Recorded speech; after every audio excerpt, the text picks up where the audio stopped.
মনে রাখবেন ভাঙ্গা জিনিসগুলোকে আল্লাহ এমনভাবে সুন্দর করে নতুন করে সাজাবে, আপনাকে এমন সুন্দর জীবন দান করবে, যারা আপনাকে নামাতে চেয়েছিল তারা আপনি পর্যন্ত আর পৌঁছাতে পারবে না। সুবহানাল্লাহ।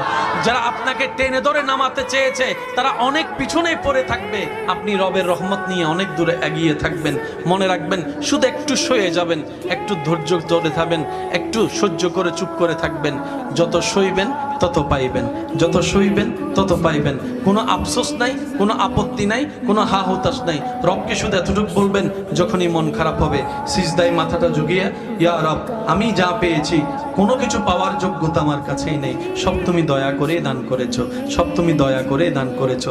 একটা জিনিস পাওয়ার যোগ্যতা আমার নাই, এই চোখ পাওয়ার মতো যোগ্যতা আমার কাছে নেই, এই কান শোনার মতো কান আমার কাছে নেই। আল্লাহ, কোনো কিছুরই পাওয়ার যোগ্যতা নাই, তুমি দয়া করে দেখার জন্য দুইটা চোখ দিয়েছো, তোমার দরবারে শুকরিয়া। সুবহানাল্লাহ।